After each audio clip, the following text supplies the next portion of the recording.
are in your presence. Fill us with your power. Live inside of me.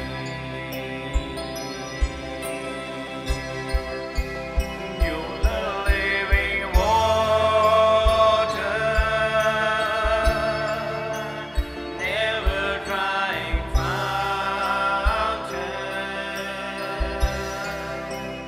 comforter and counselor.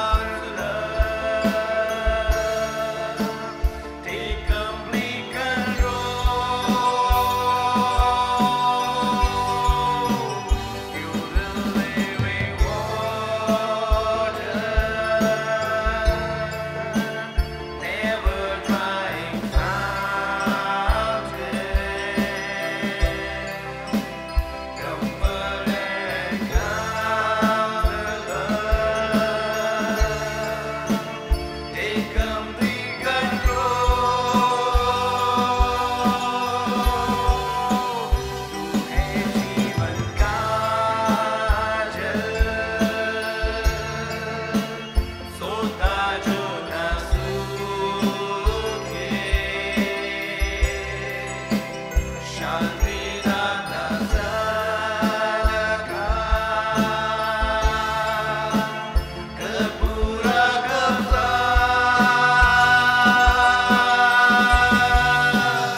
तू है जीवन का जल,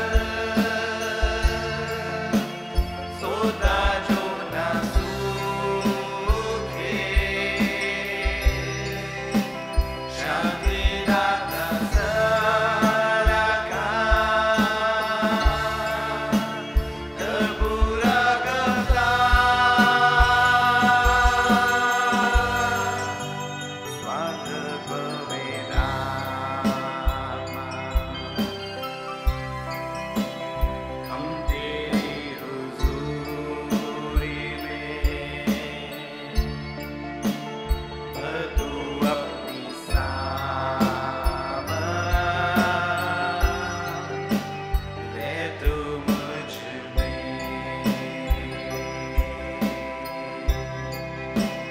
स्वागत पवित्र आत्मा,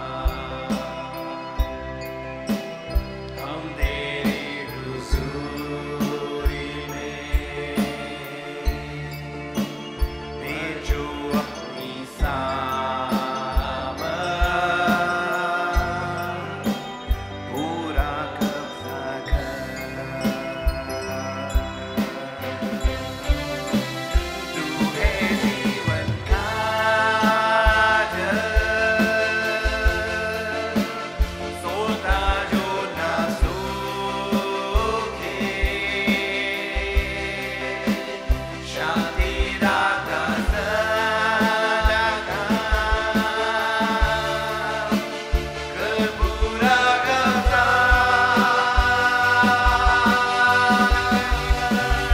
तू है जीवन का जल, सोता जो न सूखे, शांति दाता सबका, कर पूरा कब्जा। स्वागत पवित्र आत्मा, हम तेरी हुजूरी में, भेजो अपनी सामत,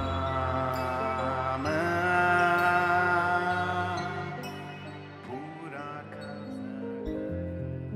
बिना वचन पढ़े, बिना वचन को समझे आप प्रार्थना नहीं कर सकते। आपके जीवन में परमेश्वर ने बार बार, मैं सोच रही हूँ कि बहुत वर्षों से बोलते आ रहे हैं, इस कलीसिया में परमेश्वर ने अपने भेदों को खोला है, पता है। और जो मैं एहसास कर रही हूँ इन दिनों में, मैं आपसे कह रही हूँ यीशु मसीह कभी भी आ जाएंगे। आपका इतने साल का परिश्रम नरक चले गए, लोग नरक, आप चर्च में रहकर भी नरक चले जाएंगे।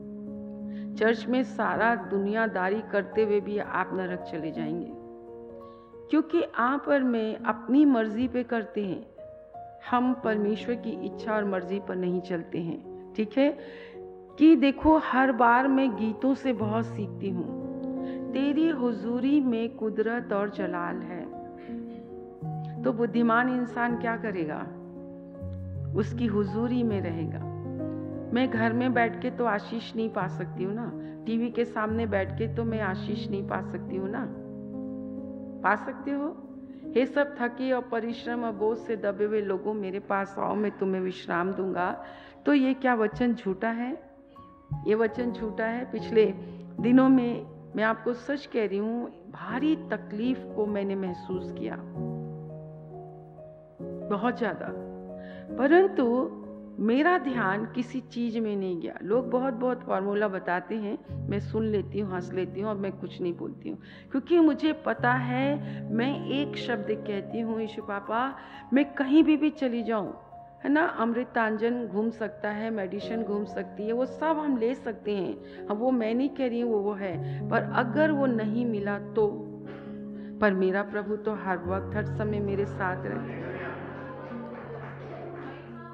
मेरे अंदर इसलिए थोड़ी ना आया है, मेरा प्रभु आया है मेरे अंदर की सारी बीमारियों को निगलने के लिए। मेरा यीशु आया है मुझे ताकत देने के लिए। मेरा यीशु आया है मुझे बल देने के लिए। मेरा यीशु आया है मुझे शक्ति देने के लिए।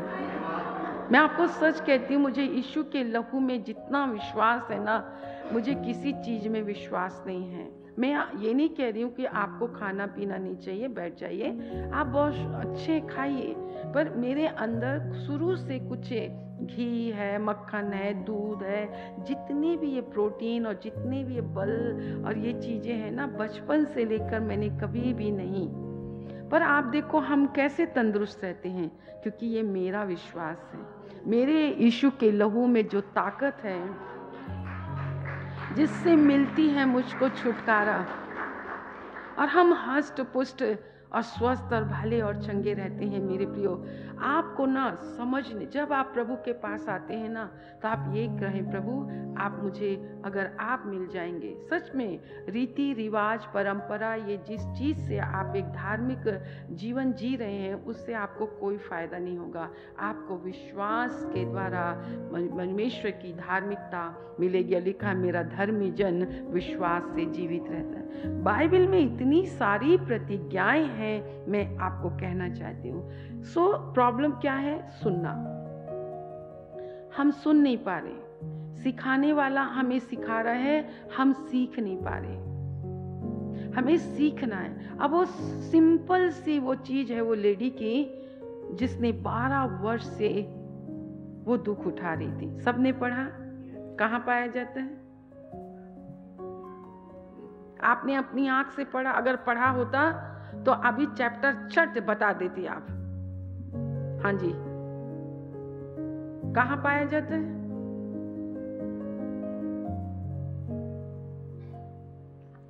मरकुस की पुस्तक, ऐसे तो उसमें है 5 अध्याय निकालेंगे हम, उसमें 3-4 बातें हैं। ठीक है, मैं कुछ कुछ वचन आपको दूंगी और आप उसके लिए प्रार्थना करते चले जाएं, उसके लिए प्रार्थना करते चले जाएं। एक स्त्री थी जिसको 12 वर्ष से लहू बहने का रोग था। 12 वर्ष से, कितने वर्ष हो गए? 12 वर्ष हो गए। एक स्त्री थी, ये दृष्टांत आपके और मेरे लिए है। एक स्त्री थी जिसको कितने वर्ष से? 12 वर्ष से लहू बहने का रोग था।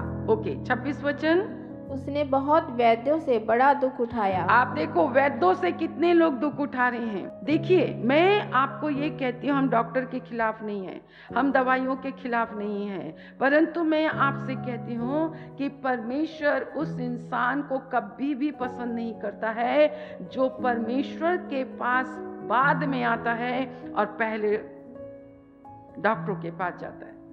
पर अगर आपका ये विश्वास है कि परमेश्वर मुझे इलाज करेगा, तो लिखा 12 वर्ष से इसने किसके पीछे? वैद्यों के पीछे, डॉक्टरों के पीछे, बोलो, बड़ा दुख उठाया। यहाँ आपके और मेरे विश्वास के लिए है कि उसने बड़ा दुख उठाया। आगे, और अपना सब माल व्यय करने पर भी उसे कुछ लाभ ना हुआ था। अपना समय, अपना धन, अपनी एनर्जी, अपना बल तेरी हुजूरी में कुदरत और जलाल है। अब गलती कहाँ है? प्रभु जी, तो मुझे यीशु नाम मिला, मुझे यीशु नाम मिला। यीशु उद्धार करता है, यीशु चंगा करने वाला है। मेरा परमेश्वर जीवित है, मेरा परमेश्वर जीवित है। मेरा परमेश्वर ने मेरी रोगों से पहचान कर ली। उसके कोड़े खाने से मैं चंगी हुई, उसके कोड़े खाने से मैं चंगी हुई, उसके कोड़े खाने। हम आते रहते ना, हम आते रहते। क्या प्रार्थना का समय नहीं निकाल सकती? टीवी का समय है, सोने का समय है, खाने का समय, पीने का समय। चल कर मैं तुम्हारे घर में आया। कई लोग सोचते हैं हमारे घर में लोग आते रहे, हमारे घर में प्रार्थना सभा होती रहे, हम परमेश्वर के नहीं। बाइबल में लिखा है, हे सब थके और परिश्रम और बोझ से दबे हुए लोगों, मेरे पास आओ। आपको किसके पास आना है? प्रभु के पास आना है। अगर आप थक गए हो, बोझ से दबे हो, आपको प्रभु के पास आना सीखो। तेरी हुजूरी में कुदरत और जलाल। करो ना, प्रार्थना करते रहो, अपने प्रभु के पास आते रहो, प्रभु प्राचीनों के पास आते रहो, प्रभु की सभा में आते रहो, परमेश्वर की मीटिंग में आते रहो। देर से मत आओ, जल्दी आओ, जल्दी निकल जाओ। उसने वैद्यों के पीछे अपना सारा माल व्यय करने पर भी उसे कुछ लाभ नहीं हुआ था। अगर हमारे साथ ऐसा हो रहा है, अगर परमेश्वर हमको वचन पर वचन दे रहा है, तो सबसे पहले आप अपने जीवन में देखें, क्या यीशु मसीह बदल गया है? क्या परमेश्वर का वचन बदल गया है? क्या बदल गया है? आप मुझे बताइए, एक आपको पैरालाइज के अटैक से परमेश्वर ने छुटकारा दिया, तो क्या वो परमेश्वर आपको शुगर से छुटकारा नहीं दे सकता है? फेंको ना, मशीन फेंको ना। खाने पीने में कंट्रोल रखो। आपको पता है अंतिम समय में क्या होगा? अंतिम समय में लोग बहुत ज्यादा खाने पीने के प्रिय हो जाएंगे।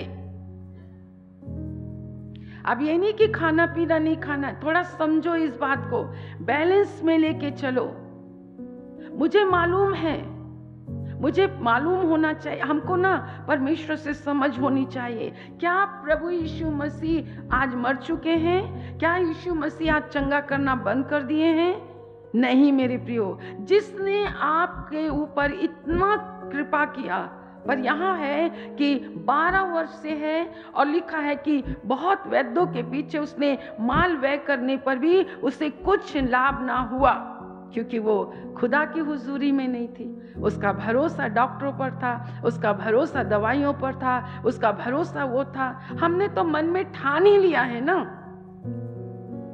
परंतु जो यहोवा की बाट जोते हैं। आपको मालूम है ये दिन मैंने कैसे निकाले हैं? मैं बहुत बार बीमार पड़ती हूँ, बहुत सी विपत्तियां मेरे जीवन में आती हैं, पर मैं कहती हूँ प्रभु आप मुझे सहने की शक्ति देना, आप मुझे सहने की शक्ति देना। पूरे मैं कह रही हूँ, मैं कितने दिन नहीं सोई, ना खाना ना पीना नहीं, पर दुआ बराबर होती रही। तीनों पहर दुआ होती रही, पूरे समय बाइबल स्टडी होती रही, पूरे समय खुदा की हुजूरी में रहे। वहाँ की चीज़ों के लिए मेरे को 2 बार लगा मुझे घर जाना है, मुझे घर जाना है, मुझे घर जाना, क्योंकि कहीं पे भी जाओ आप, वहाँ पर कोई भी ऐसी चीज़ें नहीं रहती, हर जगह तो अशुद्धता है।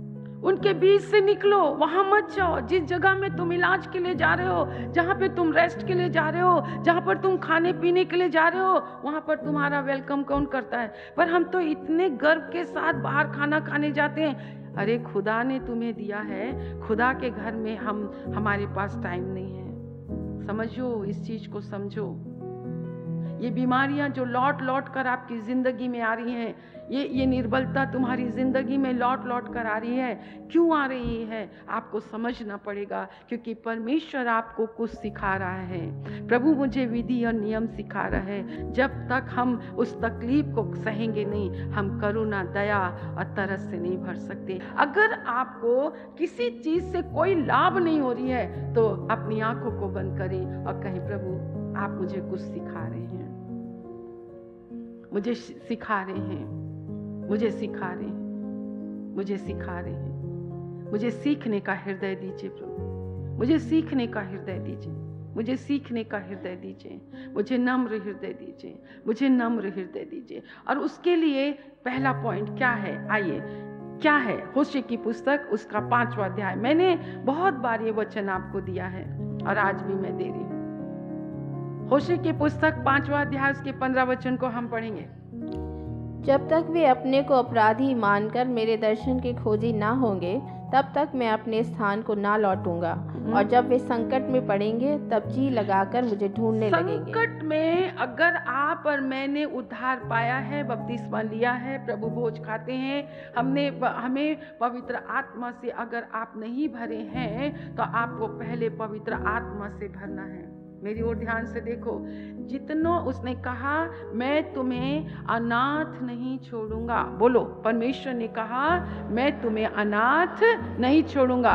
पर आज अनाथ, और मैं तुम्हें एक अनाथ नहीं रहने के लिए परमेश्वर ने पवित्र आत्मा दिया है। और जितनों के जीवन में पवित्र आत्मा नहीं है वो अनाथ हैं।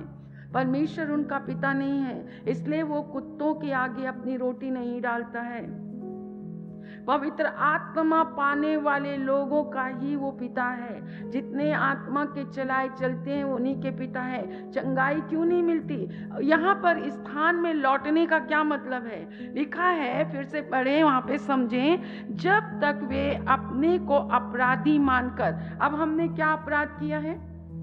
मैंने माना, इन दिनों में मैंने माना, नहीं भैया मुझे कुछ, अरे नहीं ना, ठंडा मत खिलाओ ना, मुझे ठंडा मत खिलाओ, मेरा गला खराब हो जाए, ठंडा मत खिलाया करो ना। मैं ऐसी जैसे बता रही ऐसे खाओ तो खाओ जबरदस्ती। फिर जब इन दिनों में था तो रोमियो की पुस्तक में लिखा, जो शक और संदेह से खाता है वो पाप करता है। वो धन्यवाद के साथ खाओ तो सब चीजें तुम्हें शुद्ध कर देती है। तो मेरा अपराध क्या है?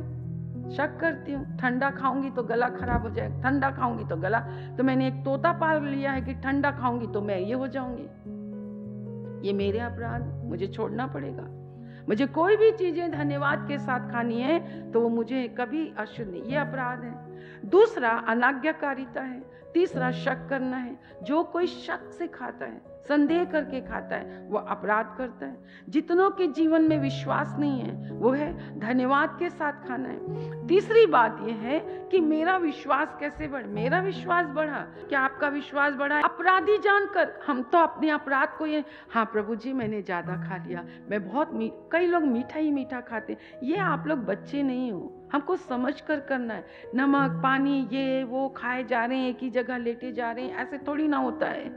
हर बात के लिए परमेश्वर हमें डिसिप्लिन, कलीसिया के अंदर आज्ञाकारिता और डिसिप्लिन का होना बहुत ज्यादा जरूरी है। आप कलीसिया में मनमानी नहीं कर सकते हैं। ये आत्मिक घर है, आपको पूरी अधीनता में रहना है। परमेश्वर हमारा स्वामी है, हमें उसका आदर करना है। अब यहाँ पर लिखो, जब तक वे अपने आप को अपने आप को अपराधी, अपने बुद्धि का सहारा लेना, अपनी समझ का सहारा लेना, अपनी बात को आगे रखना, अपना आराम आगे रखना, अपना वो करना। दूसरी अपराध कहे दर्शन के खोजी होना है। जब तक वो मेरे दर्शन के खोजी ना होंगे, तब तक मैं अपने स्थान में, जब आप उसको खोजोगे तो वो अपने स्थान में आएगा, आपके हृदय में आएगा, आपकी आत्मा में आएगा, आपके शरीर में आएगा। तेरी हुजूरी में कुदरत और जलाल है और तेरी हाथों में मेरी जान कमाल की है। आप इधर उधर में अपने हाथ को सौंपोगे, अपने जीवन को सौंपोगे, डॉक्टर छुएगा, ओझा छुएगा, टोना छुएगा, ये छुएगा, वो छुएगा। किसी के हाथों में आपकी जान कमाल नहीं है, खुदा के हाथों में ही। आदम की पसली परमेश्वर ने बिना लहू बहाए किया, बिना लहू बहाए उसकी पसली को निकाला और उससे हवा बनाया। आप ये वचन पढ़ो और कहो, प्रभु विश्वास दो, आप मुझे विश्वास दो, आप दर्शन के खोजी बनो। तब तक लिखा है जब वो अपने स्थान में आएगा। और कब आएगा? जब मैं तुम्हें संकट में डालूंगा और तब तुम मुझे क्या करोगे? लगातार लिखा, जी लगाकर। आज हम जी लगाकर ढूंढ रहे हैं। आप जी लगाकर ढूंढ रहे हो? जब आप प्रार्थना करते हो तो सच्ची सच्ची बताओ, कितने लोग विदाउट डिस्टरबेंस के प्रार्थना करते हैं? ना आपके विचार, आपकी भावनाएं, आपकी कल्पनाएं में क्या क्या क्या क्या, और आपको लगता है मुंह से आप बड़बड़ कर रहे हैं और आप सोचते हैं आप प्रार्थना कर रहे हैं। नहीं मेरे प्रियो, तभी तो परमेश्वर की उपस्थिति हमारे जीवन में नहीं आती। आपको पता है इस स्थान में परमेश्वर की कितनी उपस्थिति है? आप विश्वास करके देखो, यहाँ धार्मिकता की किरणें हैं, यहाँ पर मेरा बलसान की औषधि है, यहाँ पर मेरा परमेश्वर चंगा करने वाला परमेश्वर, जहाँ उसके नाम से 2 होते हैं। आप किस नाम से यहाँ पर आते हैं? आप पहले वचन को सुनो। अभी हमारे कान अच्छे, कई लोगों के तो कान ही खराब हो गए हैं। मेरे प्रियो, एक बार जब आप अधोलोक में चले गए ना, आप वहाँ से वापस नहीं आ सकते हैं। कहो इस बीमारी के लिए धन्यवाद, इस मौत के लिए धन्यवाद, कम से कम मैं प्रार्थना करने वाला, मुझे जी से ढूंढ लो, मैं तुम्हारे नाश होने से खुश नहीं। मरना तो सबको है, पर अनंत काल में अगर तुम चले गए ना तो वहां से कोई नहीं आएगा। तो संकट, विपत्ति, परेशानियां, ये कर्जे, ये बेकारी जो आपकी और मेरे जीवन में आती हैं, वो इसलिए कोई भी मनुष्य अपने बल से बल नहीं पकड़ सकता है, ये बाइबल कहती है। अगर आप ये सोचो कि परमेश्वर को छोड़ के आप बहुत कमाना धमाना इधर और उधर ही करो, मैं अपना परिवार संभाल लूंगा, अपने बच्चों को संभाल लूंगा, मैं ये कर लूंगा, मैं वो कर लूंगा, आप सिर्फ परमेश्वर की उपस्थिति ही है। उसने वैद्यों के पीछे बहुत सारा माल व्यय कर लिया और उसने बहुत दुख उठाया, पर उसे कोई लाभ नहीं हुआ। हम भी बहुत दुख उठा रहे हैं, परिश्रम कर रहे हैं, नौकरी कर रहे हैं, परमेश्वर सब कुछ कर रहे हैं। आप क्या सोचते हो आशीष क्या है? आशीष क्या है? सब उपदेशक की पुस्तक। घर है आपके पास, प्रभु का धन्यवाद। गाड़ी है आपके पास, प्रभु का धन्यवाद। पत्नी है आपके पास, प्रभु का धन्यवाद। खूब अच्छा खाने का है, परमेश्वर का धन्यवाद हो। खूब सोते हैं, प्रभु का धन्यवाद हो। सुबह उठ के ब्रेकफास्ट, लंच और खूब दबा के खाते हैं, खूब बलन में घुसे खूब हर सीरियल देख लेते हैं, बहुत अच्छी बात है। उसके बाद खाना खाने के बाद कितने लोगों को आराम लगता है? सो के उठने के बाद, बहुत ज्यादा सो के उठने के बाद कितनों को अच्छा लगता है? खूब घूमने फिरने के बाद कितनों को अच्छा लगता है? पूरा बड़ा बड़ा घर बनाकर कितनों को अच्छा लगता है? जब रोज उसकी सफाई करो, रोज गाड़ी करो, किसको है? परंतु आइए देखें कि आशीष क्या है। सब उपदेशक की पुस्तक, उसका 5वां अध्याय, सब सुना हुआ वचन है, पर आपने इसे कभी ध्यान नहीं लगाया। उसके 18 वचन से हम देखेंगे। सुन जो भली बात मैंने देखी है, सुन जो भली बात, अब सुनो, सुन जो भली बात मैंने देखी है, वरन जो उचित है, जो उचित है। बोलो भली और उचित बात जो आपको देखना है, जो परमेश्वर दिखा रहा है। सब उपदेशक आपसे ज्यादा परमेश्वर के द्वारा आशीषित पाया हुआ था। इसने अपने परमेश्वर से बुद्धि, ज्ञान और समझ मांगा, पर परमेश्वर ने इसे इतना दिया कि पृथ्वी भर में कोई सुलेमान की तरह नहीं था। पर ये पागल हो गया। मेरी ओर देखो, खूब आशीष मिली है ना? आप बावले हो रहे हो, आप लोग, आप पागल हो रहे हो। जो मुंह में आता वो बोलते हो, जैसी मर्जी आती वैसे चलते हो। पर सुनो, इस पृथ्वी में भली और अच्छी बात क्या है? अपने ऊपर ही जांच करना, अपने ऊपर। अगर तुम अपने आप को अपराधी जानकर, किसी घर में आनंद नहीं है, किसी खाने में आनंद नहीं है, किसी बिस्तर में आनंद नहीं है, किसी बच्चों में आनंद नहीं है, बच्चे उत्पन्न करने में आनंद नहीं है, नौकरी करने में आनंद नहीं है। कौन आनंद से नौकरी करता और कौन आनंद से सबके मुंह पीटे हुए हैं। अगर तुमको 5-5 लाख रुपए की तनख्वाह मिल रही है ना, तो निचोड़ भी तो रहे हैं, रात और दिन सो तो नहीं रहे हैं। पूरी टाइम टेबल ऊपर से नीचे हो रही है। जब इंसान सोएगा नहीं तो पूरे शरीर में वो फूलता चला जाएगा, ब्लड प्रेशर होगा, शुगर होगा, एक ही जगह पहले तो हमारे पापा जैसे लोग एकदम एवरग्रीन चल रहे हैं, पैदल जा रहे हैं। आज तुम्हारे बच्चे, ऑब्जर्व में किया गया, 40-40 साल के लोगों को हार्ट अटैक हो रहा है। नौकरियों में फिरौन ने ऐसा बांध रखा है और आप समझ नहीं पा रहे हो। बताओ किसको आपके घर में आपको नौकरी करते हुए, सोते हुए, टीवी देखते हुए, मोबाइल देखते हुए, फेसबुक में बैठकर क्या तुमको आनंद, कौन सा आनंद? पल भर का आनंद नहीं है। बाइबल कहती है ये तो वो इंसान था जिसने सब कुछ कर लिया और अंत में का सब बेकार की चीजें हैं। ये आपकी मेरी बुद्धि के लिए है। हाँ सुन, जो भली बात मैंने देखी वरन जो उचित है वो यह है कि मनुष्य खाए और पिए और अपने परिश्रम से जो वो धरती पर करता है अपनी सारी आयु भर जो परमेश्वर ने उसे दी है सुखी रहे, क्योंकि उसका भाग यही है। Praise the Lord.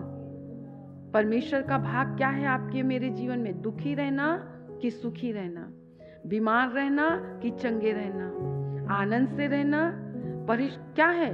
पढ़े, सुन, जो भली बात मैंने देखी है वरन जो उचित है वो यह है कि मनुष्य को खाना भी है, पीना भी है और अपने परिश्रम से जो वह धरती पर करता है, बोलो परिश्रम से, जो ये धरती पर करता है अपनी सारी आयु भर जो परमेश्वर ने उसे दी है, मतलब ताकत, परिश्रम करना, बल, धन कमाना, ये सब परमेश्वर ने हमें दिया है। ये परमेश्वर का भाग है, ये आपका भाग नहीं है। जो परमेश्वर को छोड़ के करते हैं, हाँ जी 19 वचन, हाँ नहीं, परमेश्वर ने उसे दी है सुखी रहे क्योंकि उसका भाग यही है। वरन हर एक मनुष्य जिसे परमेश्वर ने धन संपत्ति दी हो, मेरे परमेश्वर ने मुझे धन संपत्ति दी है, मैं सुखी हूं, मैं कोई दुखी नहीं। धन संपत्ति, घर द्वार, बाल बच्चे, विवाह, जीवन, ये सब परमेश्वर की ओर से है। और जो परमेश्वर की ओर से नहीं है उसका रिजल्ट बहुत खराब होता है। स्त्री पुरुष घर में रहते हैं, वो प्यार नहीं करते, उनके पास टाइम नहीं है, उनके पास कुछ नहीं है। ये परमेश्वर का जीवन नहीं है। खाते पीते हैं, चेहरा लटका के खाते हैं, गैस्ट्रिक हो जाती है, खाते हैं पेट फूल जाता है, खाते हैं हाजमुला, खाते ये करते हैं, सब करते हैं। ये आपको समझो, ये आशीष है। आगे 19, वरन हर एक मनुष्य जिससे परमेश्वर ने धन संपत्ति दी हो और उनसे आनंद भोगने और उसमें से अपना भाग लेने और परिश्रम करते हुए आनंद करने की शक्ति भी दी हो, ये परमेश्वर का वरदान है। कितनों के पास ये वरदान है? आए दिन आपके घर की कलह बैठेंगे, आपके घर की लड़ाई, आपके घर के झगड़े, आपके घर के बकझक, पास्टर को सुना सुना के मेरे प्रियो, पास्टर सुन के क्या करेगा?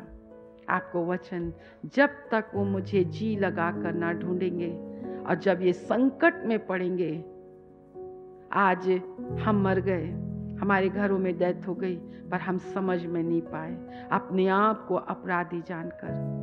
अगर सामने से बोल दिया जाए तो करे, अरे हमें अपराधी कह दिया गया। ये मेरा वचन नहीं है, ये परमेश्वर का वचन है। जिस घर में तुम रह रहे हो, तुम्हारा विवाह, तुम्हारे कार, तुम्हारी सब चीजों में जिस धन संपत्ति परमेश्वर ने दी है, उसे आनंद भोगने का और उसमें अपना परमेश्वर का भाग लेने का भी। कितने लोग हैं जिससे परमेश्वर अपना भाग ही नहीं लेता, उसे ग्रहण ही नहीं करता है। क्या मैं आनंदित हूँ? क्या मैं सुखी हूँ? क्या मेरे घर में सुख है प्रभु? क्या मेरे घर में प्रेम है? क्या मेरे घर के सब लोग मेल मिलाप से रहते हैं? कि मेरे घर में 4 दिशाएं हैं, 4 बातें हैं, कोई सहमत ही नहीं होता है प्रभु? क्या ये परमेश्वर का वरदान है आपके घर में? ये संकट, विपत्ति, परेशानी, रोग, बीमारी से ना डरे, दुखों से ना डरे, सताओं से ना डरे। अभी तो बहुत कुछ होगा, बहुत कुछ होगा। ये हमारे लिए है कि हम नम्र बने, दीन बने, परमेश्वर की व्यवस्था को सीखें, अपने हृदय से पित्त की करवाहट को निकालें। कितनी बार आपके शब्दों को मैं सुनकर हैरान रह जाती हूँ। अगर हम एक एक को करें तो हमारा जीवन तो वैसे ही आपको सुधारने में बिगड़ते चला जा रहा है, परंतु प्रभु हमें संभाल कर रखे। जैसा आप सोच रहे हैं ना, वैसा नहीं है। आप देखिए जो अगर ये धन संपत्ति, ये आशीष अगर खुदा का वरदान है, खुदा ने आपको दिया है, तो क्या आपके घर में आनंद है, शांति है, सुरक्षा है, चैन है, पति पत्नी आपस में मेल से रहते हैं, प्रेम से रहते हैं? क्या आपके घर में लड़ाई झगड़े कलह हैं? क्या चीज़ें हैं आपके घरों में? ये परमेश्वर की आशीष हो ही नहीं सकती है, ये परमेश्वर का वरदान हो ही नहीं सकता है। जहाँ पर परमेश्वर की व्यवस्था ही नहीं है, डिसिप्लिन ही नहीं है, ना आपके बच्चों की ड्यूटी आने का समय है, ना तो जाने का समय है। क्या हमारे घर में सब मिलजुल के रहते हैं, एक मन से हैं, एक चीज से रहते हैं? जब तक तुम मुझे संकट में पड़कर जी से नहीं बुला, तो क्या मतलब है? हमें परमेश्वर की उपस्थिति की जरूरत है। ये स्त्री क्यों दुख उठाई? 12 साल तक क्यों दुख उठाई? इसने वचन कभी सुना ही नहीं, ये कभी उसकी हुजूरी में आई ही नहीं, कभी इसने उसका नाम सुना ही नहीं, किसी ने उसको करुणा के बारे में बताया नहीं, यीशु की दया के बारे में बताया नहीं, तरस के बारे में बताया नहीं। परंतु देखो, बाइबल कहती है कि उसने बड़ा दुख उठाया और उसको कुछ भी लाभ नहीं हुआ, परंतु वो और भी रोगी हो गई। हमारी स्थिति और भी बिगड़ती जा रही है। एक दिन आप मर जाएंगे और आप नरक लोक में चले जाएंगे, वहां से आप कभी वापस नहीं आ सकते हैं। चर्च रीति रिवाज और परंपरा नहीं है। चर्च आना, प्रार्थना करना रीति रिवाज और परंपरा नहीं है। बाइबल में परमेश्वर ने लाल समुद्र, मतलब जो सामर्थ के काम आपको करके दिखाए, वो इसलिए दिखाए कि तुम जानो कि मैं परमेश्वर की ओर से आया हूँ और आदम के द्वारा जो पतित जीवन तुम्हें मिला है, अब दूसरे आदम के द्वारा मैं तुम्हें परमेश्वर की हुजूरी में लाऊंगा। बस यही है, मैं मंदिर बनाऊंगा।